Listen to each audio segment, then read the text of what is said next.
Now, as we discussed earlier, President Trump has signed a number of executive orders on day one, including rescinding 78 Biden-era executive actions and delaying the TikTok ban that was signed into law just last week. Now, while this is a blow to Joe Biden's presidential legacy and the Democrats, like the title of his new book suggests, Oregon Senator Ron Wyden believes that, just like that title, it takes chutzpah to fight fearlessly for progressive change. And just before Trump's inauguration, Wyden spoke with Walter Isaacson about his thoughts on the new administration. Thank you, Paula. And Senator Ron Wyden, welcome to the show. Thanks for having me.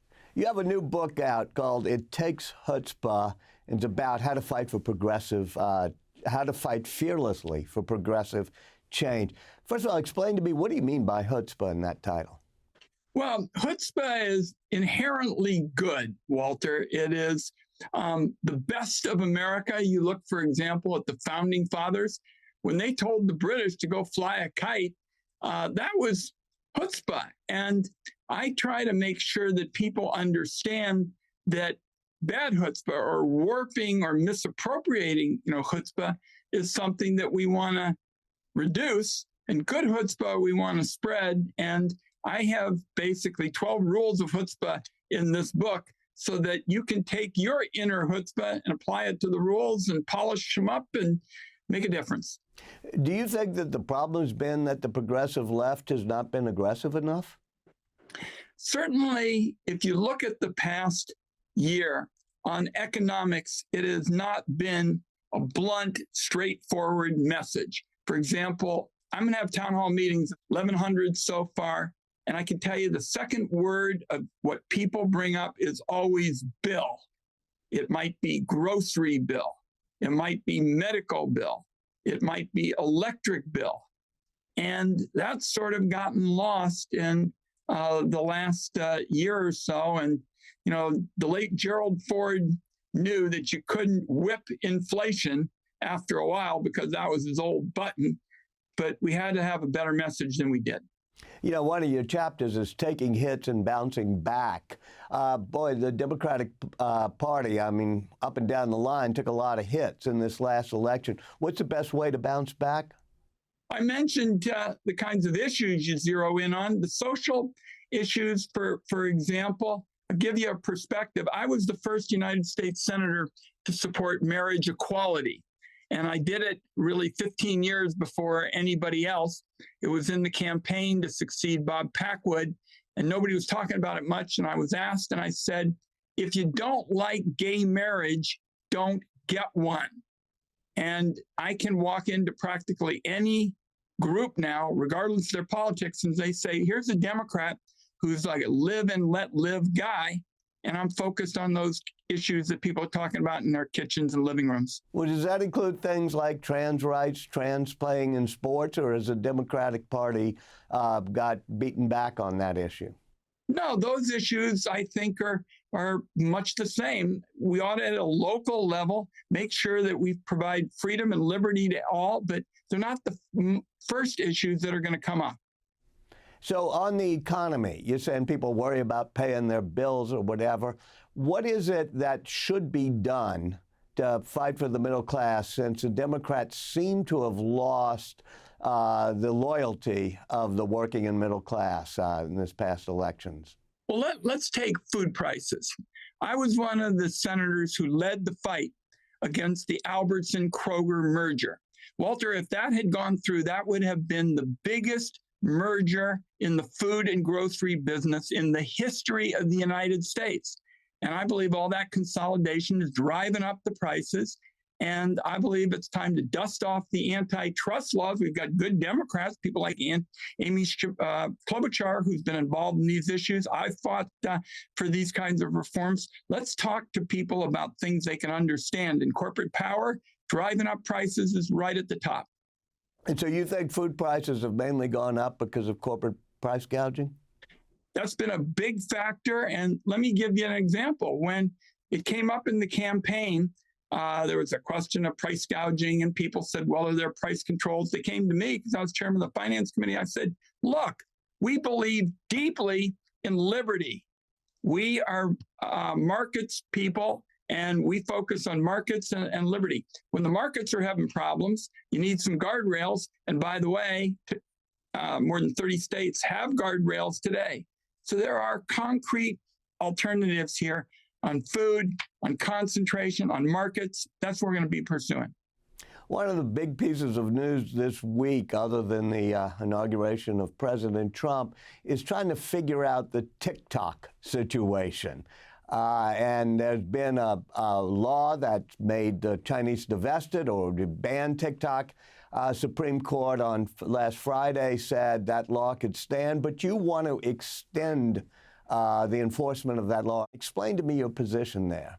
Well, I'm a big speech and freedom guy. I mean, people always say I'm the Senate's First Amendment hawk, and I say thank you very much because I believe in speech. My dad was a writer and an author. Millions of Americans really enjoy TikTok, both for business and for their personal life. I think we ought to be looking for an American buyer, and that's what our legislation seeks to do. I will tell you, if you can't have an American buyer, should it then be shut down? Because the TikTok says it's hard to separate the American part from the rest of the company. Let me raise the biggest concern I have as we look for an American buyer.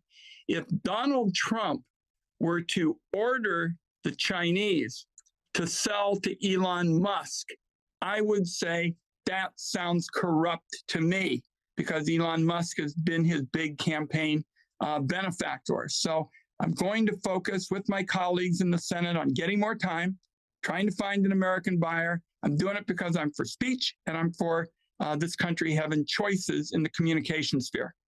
And do you think it would be permissible to allow it to continue with Chinese owners? I want an American owner. I want a red, white, and blue owner. Why is that?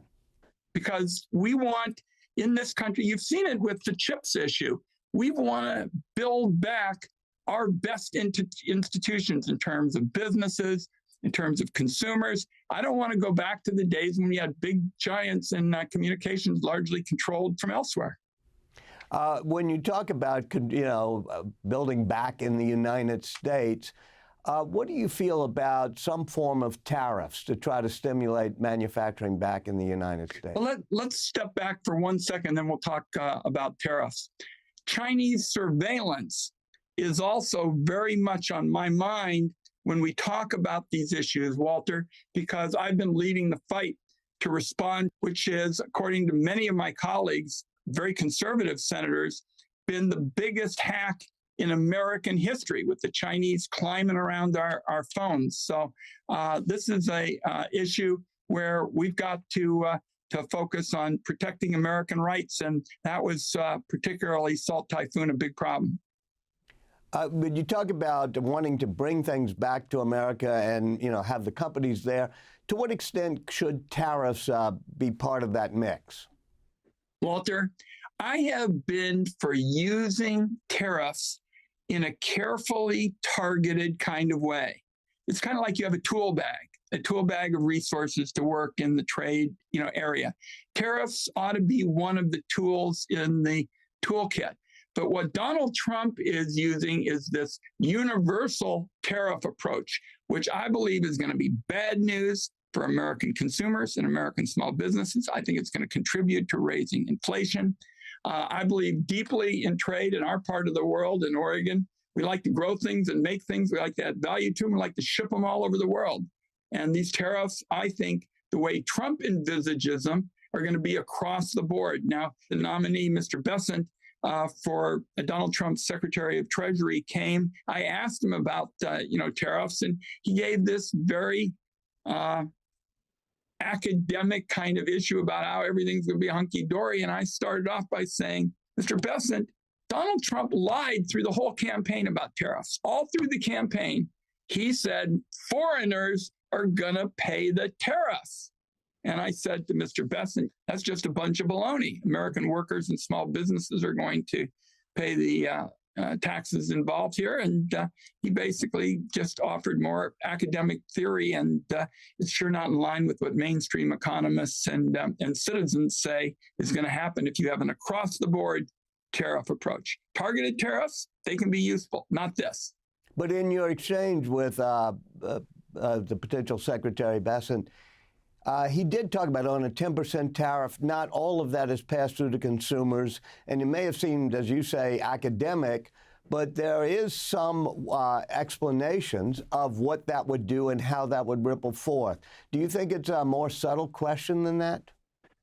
I think the overwhelming evidence is that across the board tariffs are going to hit consumers very hard. Trump's tariffs, his approach, are going to hit very hard. And what they were talking about, Mr. Besant, I thought was, and in fact, many of the economists that we follow pretty much said the same thing. They said Besant tried, but sure didn't make them think that his kind of tariffs would be okay and wouldn't hurt consumers. And I think in fact, I'll tell you it this way, Walter, one of the reasons Trump keeps trying to gussy up his approach on tariffs is because people don't think it adds up. He also had, instead of an internal revenue service, he said, let's have an external revenue service.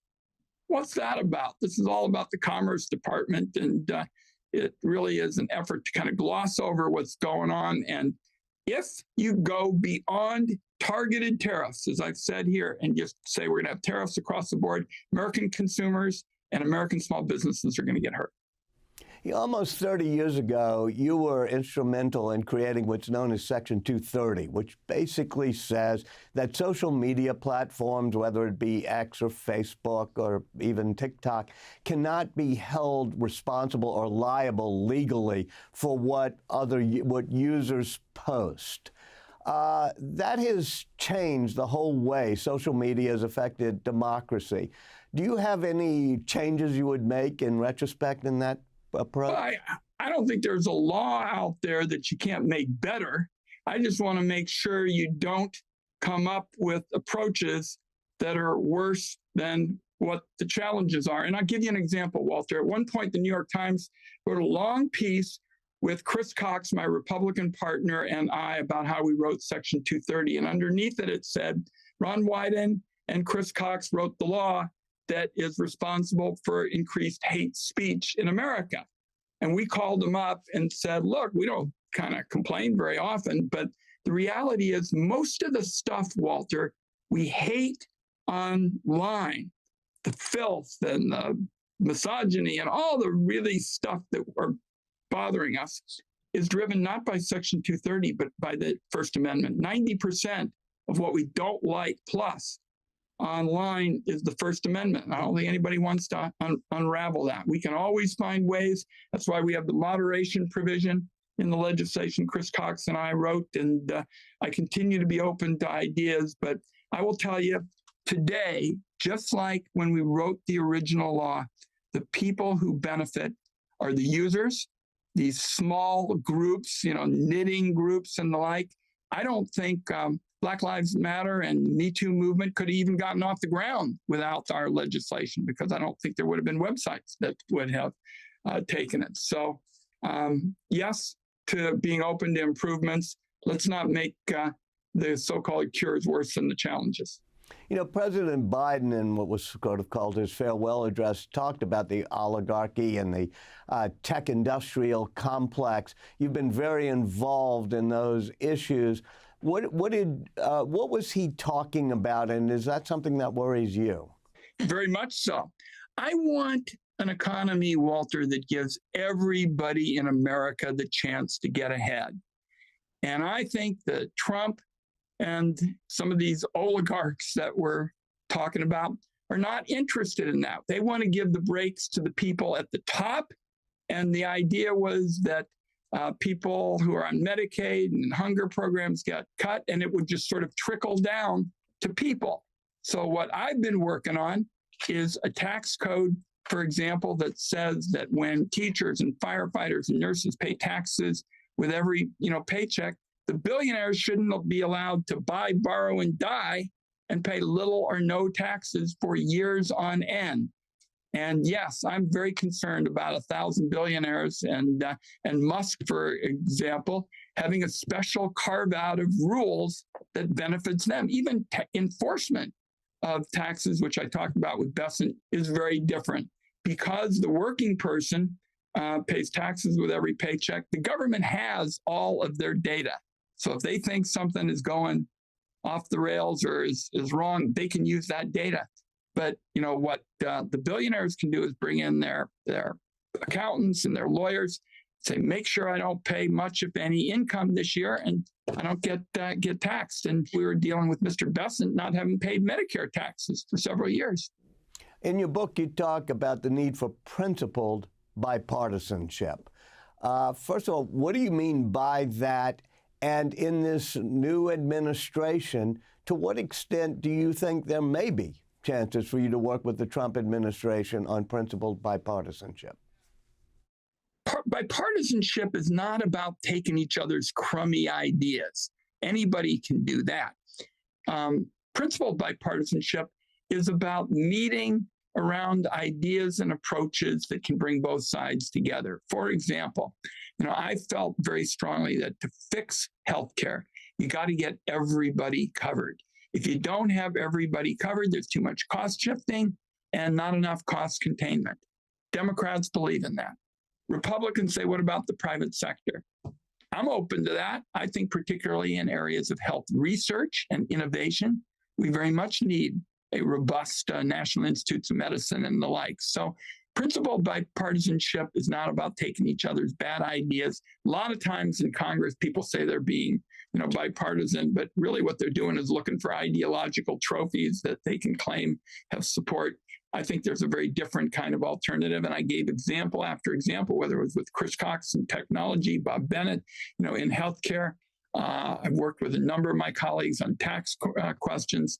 This is something that connects with people. And by the way, you need chutzpah to do it, because if you're going to take on these special interests rigging the tax system, you got to take them on with some chutzpah.